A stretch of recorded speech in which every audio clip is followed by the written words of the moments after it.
प्यारे साथियों, जय हिंद। क्या हाल चाल है आप सभी लोगों का। आशा करते हैं कि आप सभी लोग स्वस्थ होंगे, मस्त होंगे और साथ ही साथ जबरदस्त होंगे। प्यारे साथियों, आज के इस वीडियो में हम सभी लोग उत्तर प्रदेश डीएलएड यानी बीटीसी के चौथे सेमेस्टर का मैथ का प्रश्न हल करने वाले हैं। और ध्यान रहे, ये लघु उत्तरीय प्रश्न की श्रृंखला में अगला वीडियो होगा और इसके पीछे के यदि आपने वीडियोज को नहीं देखा है तो आप अपने इस YouTube चैनल के प्लेलिस्ट में जाकर उन सभी वीडियो को अच्छे से देख डालें, तैयार कर डालें। चलिए आज के इस वीडियो का पहला प्रश्न देखते हैं क्या कहता है। कहता है कि निम्न चित्र में ओ वृत्त का केंद्र है। क्या है? ये चित्र दिया गया है, इसमें ओ वृत्त का केंद्र है। एक चित्र दिया गया है, इसमें केंद्र क्या है? ओ है। एक वृत्त है, उसके केंद्र दिए गए हैं यानी केंद्र ओ है। और कह रहा है कि कोण BAC का मान 40 डिग्री दिया गया है। और कह रहा कोण AOC इस कोण का मान। और पूछा गया है कोण OC और B का मान पूछा। देखो OBC का मान ये वाला कोण पूछा है और OCB ये वाला कोण पूछा है। तो ध्यान दीजिए, आपको नियम बताया गया होगा कि एक वृत्त की किसी जीवा से परिधि पर बना कोण, एक वृत्त की किसी जीवा से परिधि पर बना कोण उसी जीवा से केंद्र पर बने कोण का आधा होता है। या फिर कह सकते हैं किसी भी वृत्त की किसी भी जीवा से केंद्र पर बना कोण परिधि पर बने कोण का दोगुना होता है। तो आपको ये समझना है,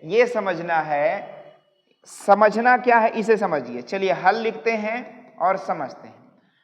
कोण BOC बराबर होगा 2 गुना कोण BAC के। क्यों?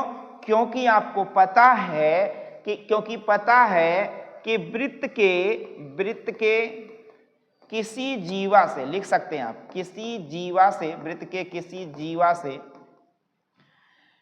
केंद्र पर, हम कहें केंद्र पर बना कोण उसी जीवा से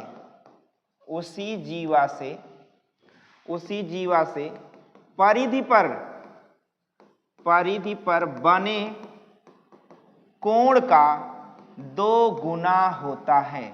कोण का 2 गुना होता है।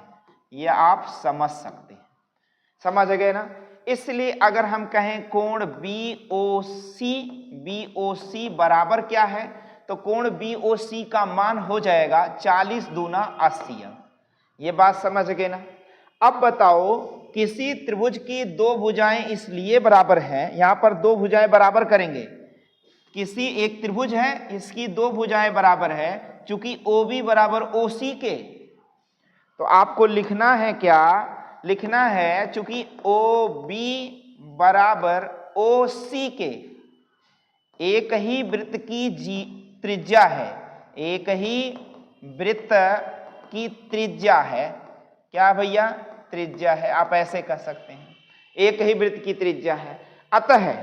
अतः आप लिख सकते हैं कि कोण OBC बराबर कोण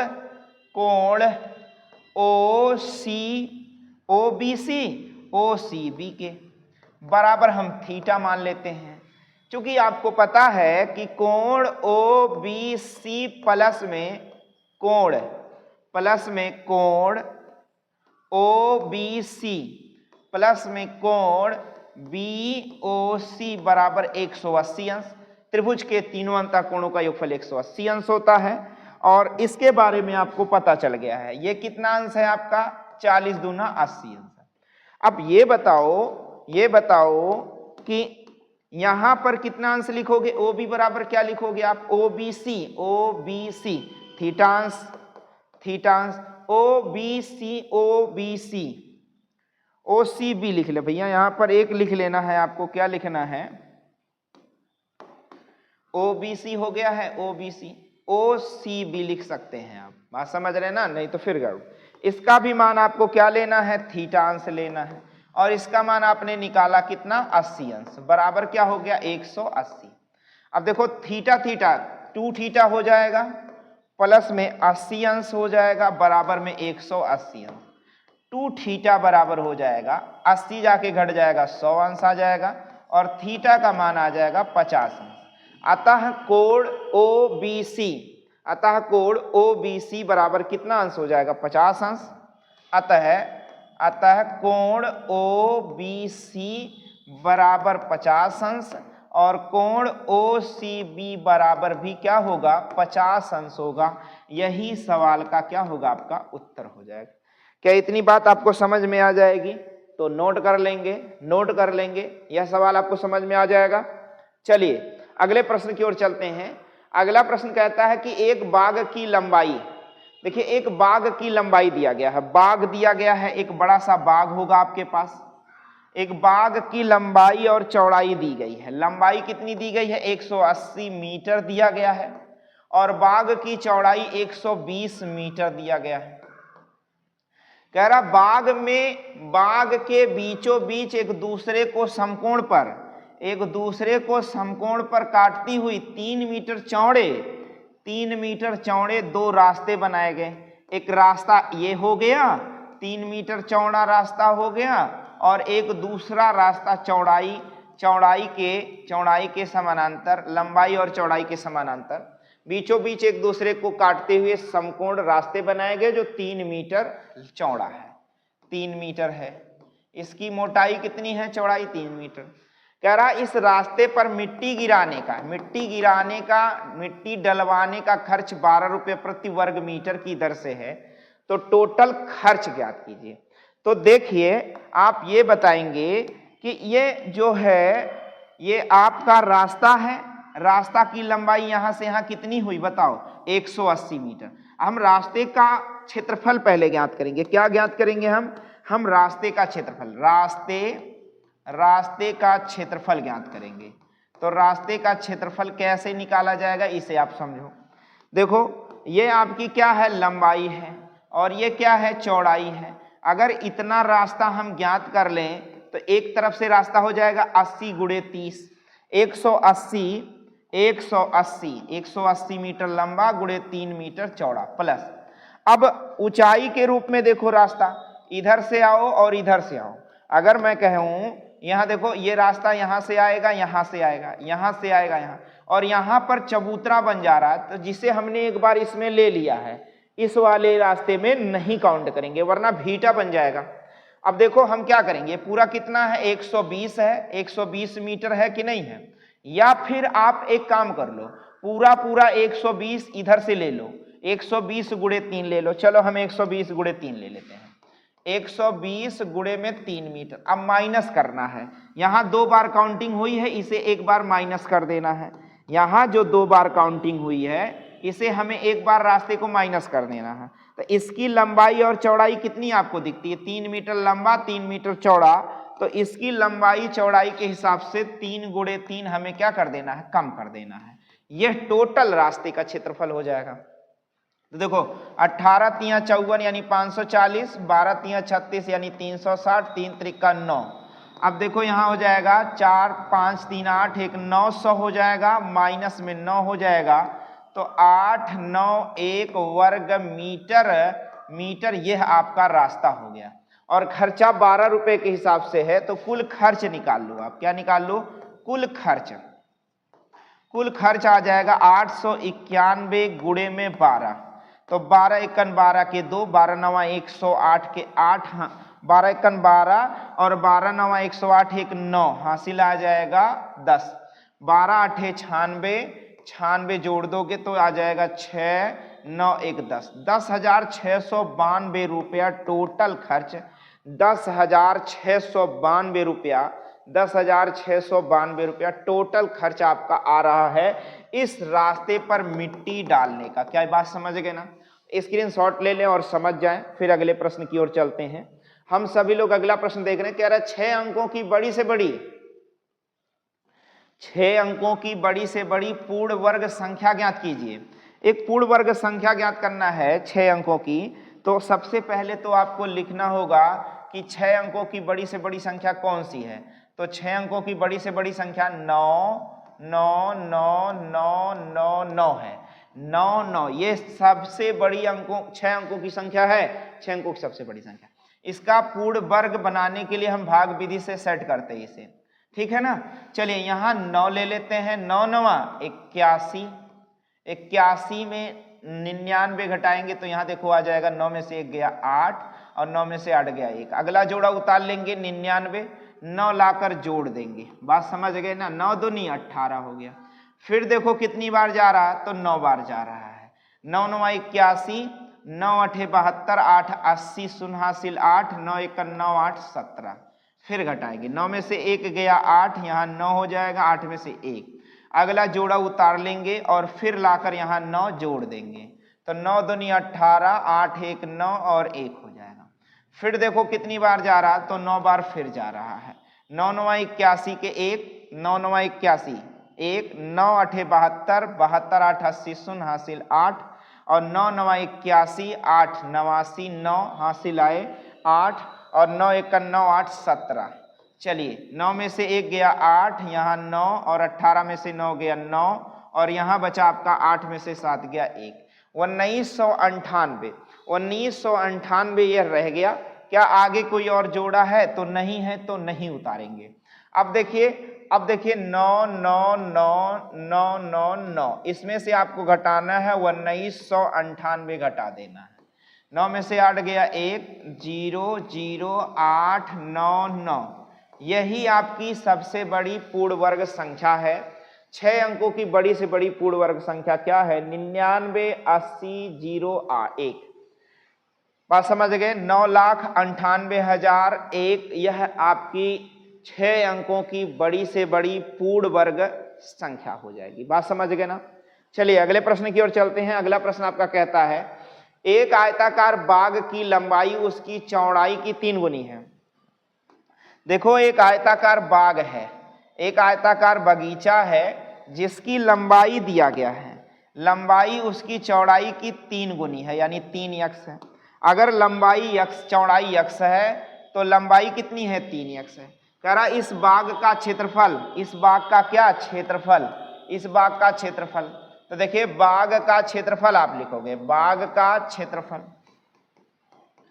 बाग का क्षेत्रफल होता है लंबाई गुणे में चौड़ाई। अब देखो लंबाई कितनी है, 3x है, चौड़ाई क्या है, x है, और बराबर कितना दिया है, 243 वर्ग मीटर दिया है।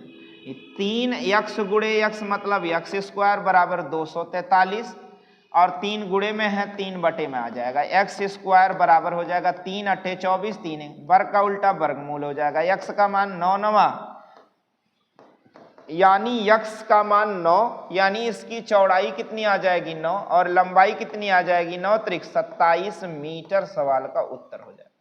कह रहा है इसकी लंबाई ज्ञात करो, तो लंबाई आपका सवाल का उत्तर हो जाएगा और नीचे लिख देना है कि लंबाई बराबर 27 मीटर। चलिए अगले प्रश्न की ओर चलते हैं। अगला प्रश्न कह रहा कि इसका गुणनखंड करना है। इसका आपको क्या करना है, गुणनखंड करना है। तो ध्यान दीजिए x स्क्वायर प्लस में 3x प्लस में 9 बटे में 4 है, इसका आपको गुणनखंड करना है। तो चलिए गुणनखंड किया जाता है। ध्यान दीजिए यहाँ पर x स्क्वायर रहने दिया जाए, यहाँ पर प्लस में 2 से गुना और 2 से भाग थोड़ा सा कर देते हैं इच्छानुसार, और यहाँ पर 3 बटे 2 का हम होल स्क्वायर लगा देते हैं। अब आप देख पा रहे हो पहले पद का वर्ग धन दूसरे पद का वर्ग धन 2 गुना पहला पद गुणे दूसरा पद, है कि नहीं है। इसलिए एक सूत्र बन जाएगा x प्लस 3/2 अपान होल स्क्वायर। अब इसका फैक्टर कर देना 2 ब्रैकेट में, बस सवाल का उत्तर x प्लस 3/2, x प्लस में 3/2, यही इसका क्या है, गुणनखंड है और यही सवाल का उत्तर है। बातें समझ में आ जाएंगी, नोट कर लेंगे, स्क्रीनशॉट ले लेंगे, फिर आगे बढ़ते हैं हम सभी लोग। अगला कह रहा निम्न समीकरणों को हल कीजिए, निम्न समीकरणों को हल कीजिए और x और y का मान ज्ञात कीजिए। तो एक कार्य करना है, इसे आपको पहला समीकरण मान लेना, इसे आपको दूसरा समीकरण मान लेना और आपको लिखना है कि समीकरण एक में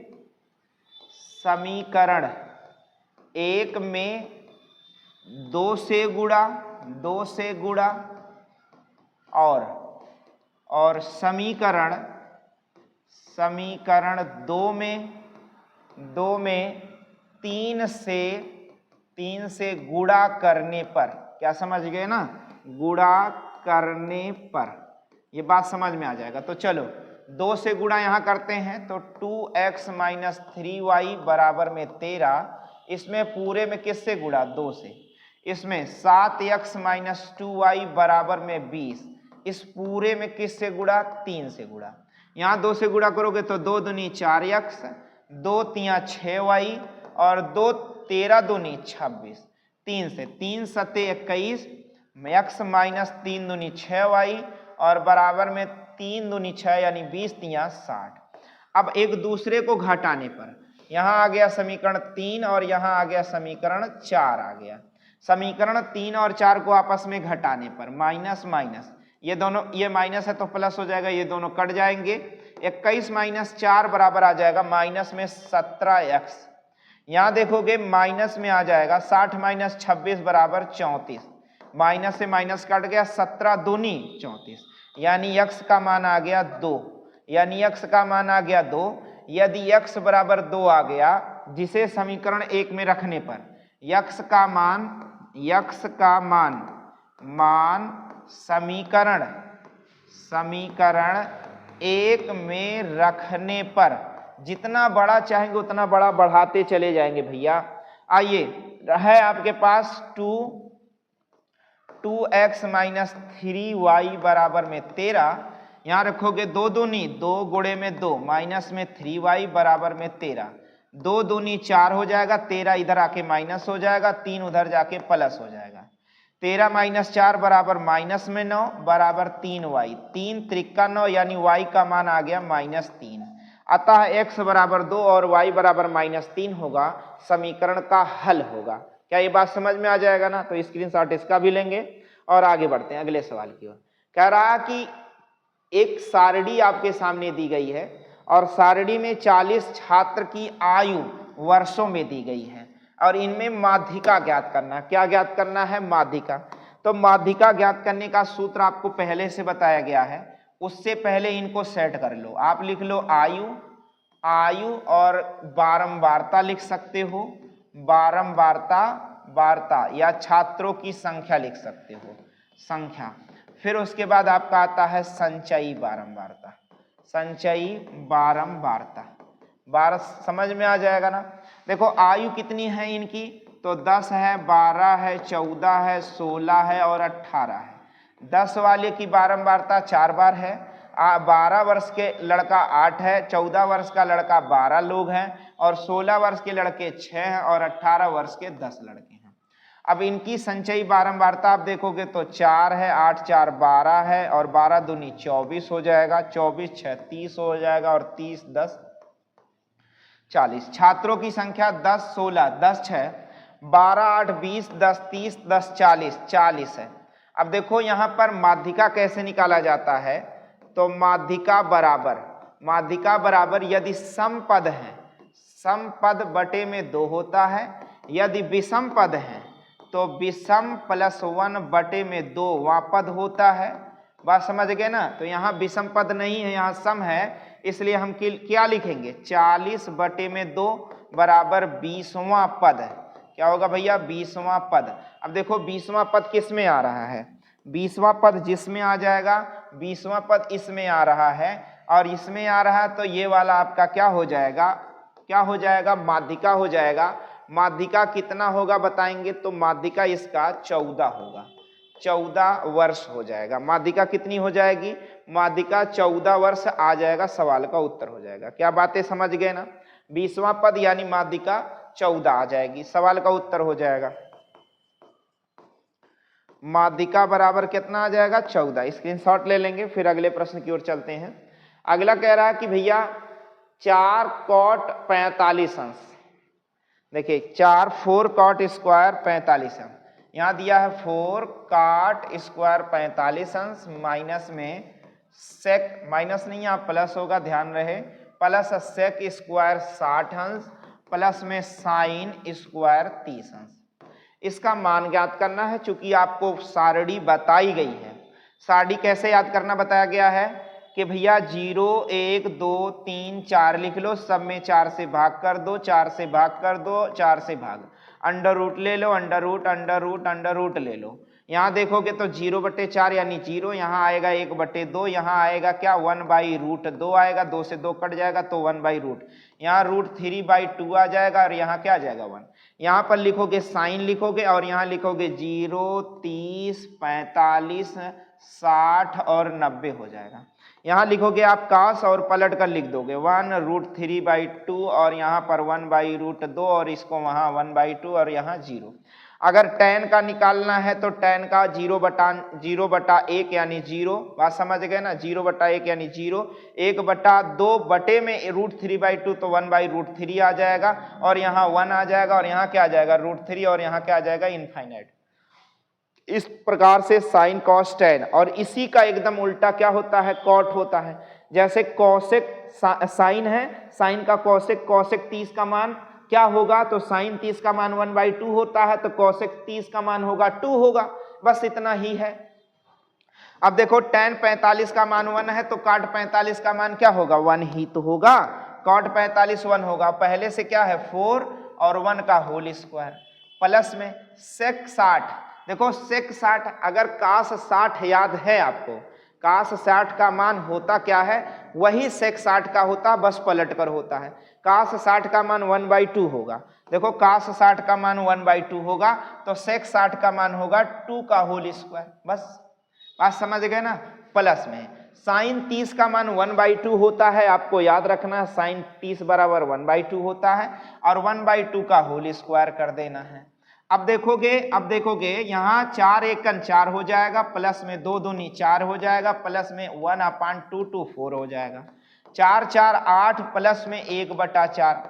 अब 4/32 1 33/4, यह सवाल का क्या हो गया आपका उत्तर हो गया। इस प्रकार से आपको हल करना और यह तरीका आपको याद रखना है ताकि सारणी आप सेकंडों में निकाल पाओ और सवाल लगा पाओ। चलो अगले प्रश्न की ओर चलते हैं। अगला प्रश्न आपका कहता है कि एक घनाभाकार, एक घनाभ है, क्या है एक घनाभ है। घनाभ कुछ इस प्रकार से है, जैसे मान लिया जाए एक घनाभ है और जिसमें माप 98 सेंटीमीटर है और 42 सेंटीमीटर है और 18 सेंटीमीटर है।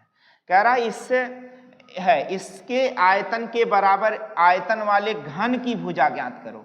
मतलब घनाभ का आयतन, एक घन बनाना है, इतना ही आयतन, बस इसका आकार बड़ा हो जाएगा, इसका आकार बड़ा हो जाएगा, बात समझ गए ना, यानी दोनों का आयतन बराबर है।